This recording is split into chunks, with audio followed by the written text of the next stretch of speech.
give it for the folks who are now, swept up in the Brady and Rodgers and everything else of it all. What are we expecting? What teams are we expecting to be active? Who are the big players we're looking at? What will start happening today? I expect the Chargers are a team you hear a lot about in terms of trying to be active, signing guys, and there's no coincidence there. They have Justin Herbert, great young quarterback on a rookie contract, trying to maximize that window before his cap numbers go through the roof in a couple of years. I think the Jets will be active trying to put their roster together, looking at cornerbacks.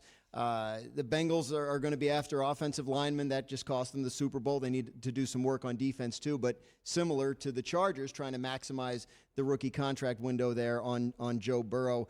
The big names are kind of like this year are kind of like offensive linemen and cornerback, like Teron Armstead, the left tackle from the Saints. I think he'll do okay. And J.C. Jackson and Carlton Davis, the top two cornerbacks, they might find a market. But, you could see it's a weird market. Like free agency-wise, there aren't a lot of like big monster names out there.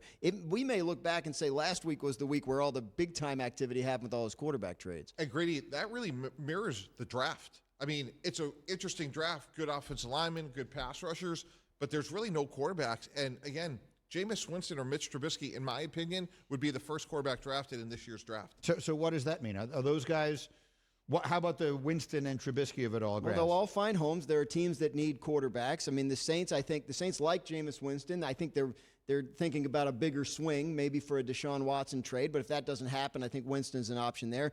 Mitchell Trubisky, I think, is probably going to get a job somewhere, maybe as a starter. Marcus Mariota. Those last two are names you hear connected as possible solutions with the Indianapolis Colts. The Steelers need somebody. The Seahawks need somebody. So the quarterbacks will move a little bit, but yeah, I think Deshaun Watson is the big name out there, and obviously there are all kinds of other attendant issues on that. But after that, Jimmy Garoppolo, Jameis Winston, it kind of drops off in terms of the impact you expect a guy like that to have. Hey, Greeny, you just said something really interesting about like teams bottoming out. I think what's so interesting about this discussion, we're talking about the Pittsburgh Steelers needing a quarterback. I mean, there's some really interesting things that are evolving before our very eyes, and I think one other name I throw in here is Bryce Young. We always heard couple of years ago, tank for Tua. Bryce Young has a chance to be that type of quarterback next year. So does a team like Seattle trade back and load up with 4 number 1 picks and 4 second-round picks for the 2023 draft? Yeah, because Young will be available next year. He's not available this year. He wouldn't have to come out next year. He could have another year of eligibility. We'll see what he does. Quickly, the trade of Amari Cooper over the weekend, it didn't take me by surprise because we knew it would happen. But the place he went took me a little bit by surprise. He goes to Cleveland.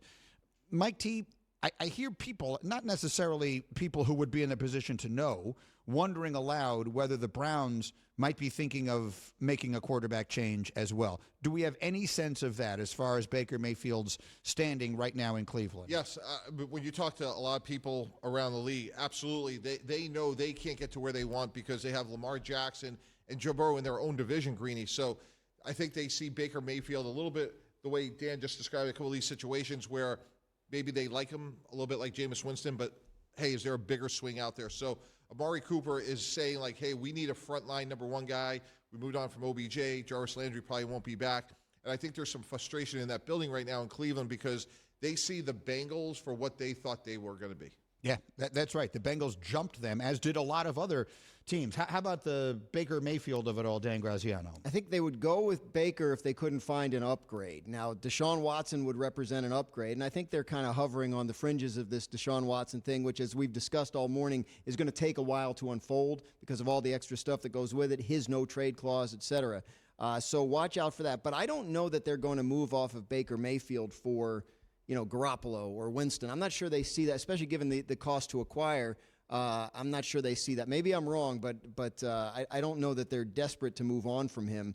He does make almost $19 million this year, so it's possible, he could go in a deal if you're acquiring a Garoppolo or somebody like that to offset the cost, or Deshaun Watson. But I'm just doing the math in my head. This is the 5th year, right? This is his fifth year option? 5th year option, $18.858 million. It's a bargain. I mean, for a starting quarterback, 18.8, right. Yeah.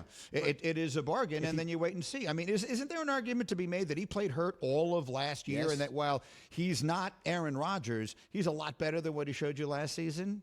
Not for me, because I just think it's math and physics, which is his height and speed deficiencies will mean that he will continue to get hurt because he cannot outrun fast defensive linemen.